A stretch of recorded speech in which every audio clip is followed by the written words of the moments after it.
صباح الخير. صباح الفل. النادي الاهلي 2003 امبارح لعب وكسب. كسبنا 3-1.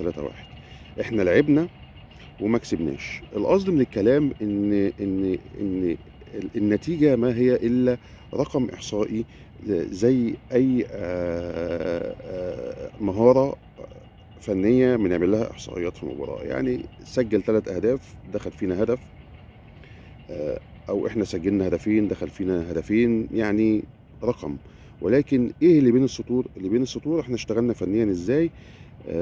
احنا اشتغلنا فنيا في 3 خطوط بشكل كويس. النادي الاهلي برضه اشتغل كويس. النادي الاهلي كان بيعمل لونج باص، حد بياخد من اعلى نقطه، في حد بيجري ورا اللي بيزحلق الكوره بيشتغل بيها بشكل كويس قوي، في حد بيبقى دايما عامل استرتش للملعب عشان لما يكون في كونتر اتاك بيجري بيعمل مفاجأة للديفنس. عملوا دي كويس قوي. احنا عندنا برضو اشتغلنا هجوميا كويس، خدنا سكند بول، عملنا تصويب على المرمى، جبنا كرة في العارضة، النادي الاهلي جاب كرة في العارضة، النادي الاهلي سجل هدف، رجعنا احنا بهدف.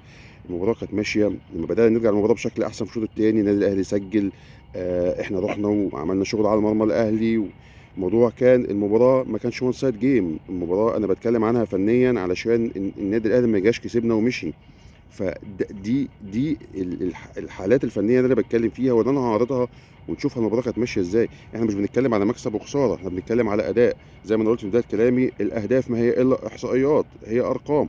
المكسب ممكن انت تتغلب، ممكن تكسب، ولكن انت اديت ايه؟ اشتغلت ازاي؟ النادي الاهلي اسم كبير، نادي زد احترافيا اسم كبير. عشان ما حدش يكلمني يقول انتوا بقالكم 4 سنين او كده، لا، انا بتكلم بحجمنا الاحترافي، بحجمنا وبقيمتنا الاحترافيه في المجال دلوقتي. فالنهارده دي مباراه كبيره بين النادي الاهلي وزد 2003. فعشان كده لازم اقول ولازم اعبر بكلامي فنيا، وكمان بعبر بالميديا وبالشغل اللي انا طلعته من المباراه عشان الناس تفهم ان احنا اشتغلنا في الملعب كويس قوي. النادي الاهلي اشتغل في الملعب كويس قوي، كنا ندي قوي للنادي الاهلي، كنا ممكن نكسب، كنا ممكن نسجل اكتر، ولكن كان نصيب التسجيل النادي الاهلي. نفس الشغل اتعمل في انك رحت على المرمى وسجلت، ولكن انت رحت على المرمى وما كانش فيه توفيق للتسجيل. فدي الحاجات اللي بين السطور اللي انا احب اتكلم وادافع بيها عن فرقتي وعلى لعيبتي وعلى جهازي الفني، عشان خاطر الناس تبقى فاهمه الدنيا ماشيه ازاي. مش بنعرض شغلنا عشان احنا كسبنا بس، احنا بنعرض شغلنا بنكسب وبنخسر، لان الهدف قدامنا ان احنا مش مكسب بس، الهدف قدامنا احنا استفدنا ايه من المباراه فنيا وهنعمل ايه ونفيد لعيبتنا ازاي. انا بس حبيت اعمل الفيديو دوت، واسف جدا للاطاله قبل ما اعرض فيديو النادي الاهلي معانا امبارح 2003. مبروك للنادي الاهلي وهارد لك لينا، واللي جاي افضل باذن الله ان شاء الله. السلام عليكم. نشوف مع بعض دلوقتي فنيات مباراه الاهلي وزد 2003. السلام عليكم.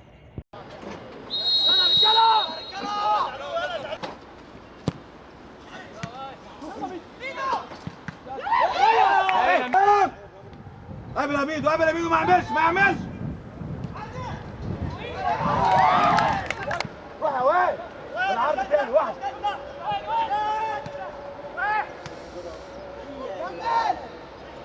سمير افتح وراه سمير، روح يا زعلوك. ايه يا كابتن.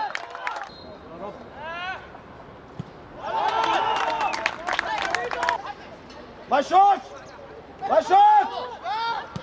ولد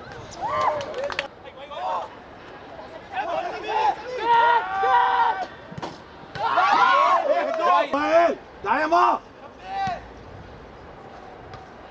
فوق كابتن. مشوش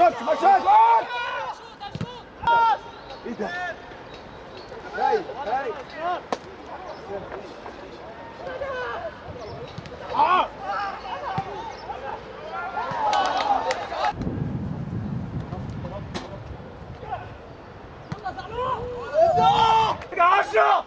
بظهره يا ميدو.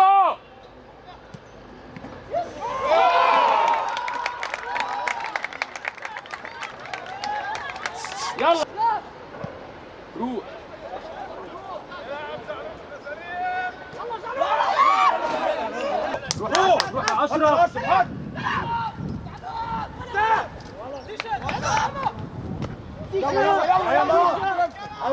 يا اشرف. ايوه اسلام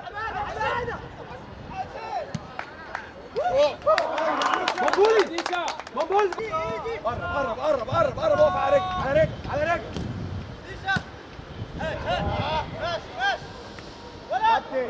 كابتن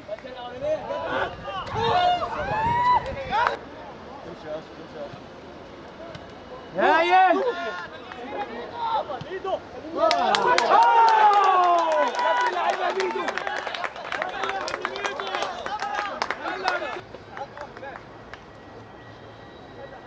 هتجيلك يا زعلوك، ما تزهقش.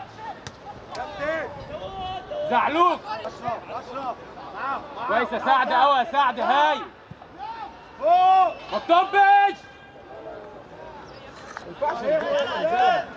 هايل هايل يا سمير، هايل يا سمير كده، كويس قوي.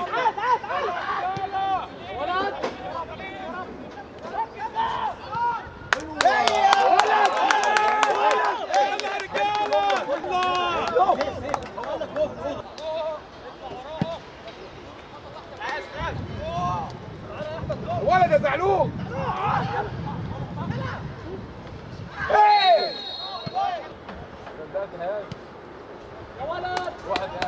كويس يا وائل.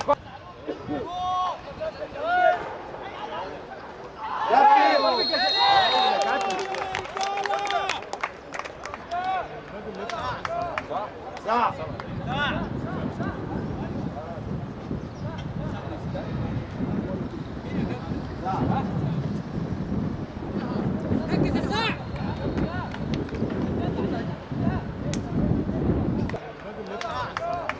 صح.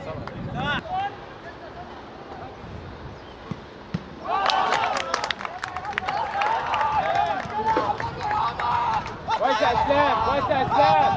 رد يا سعد ولا حاجه يا سعد، رد رد يا سعد كمان.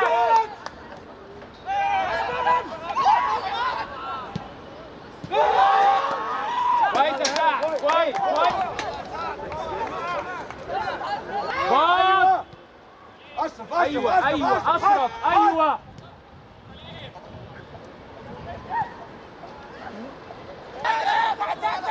روح يا زعلوك، روح يا زعلوك، روح.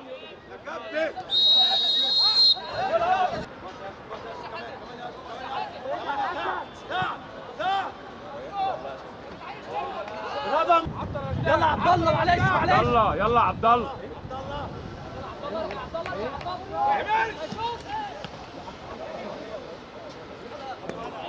صفر بحالي يا رجاله.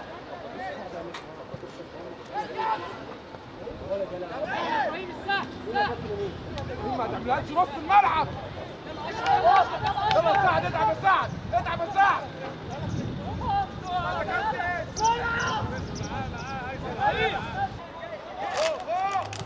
من فوق.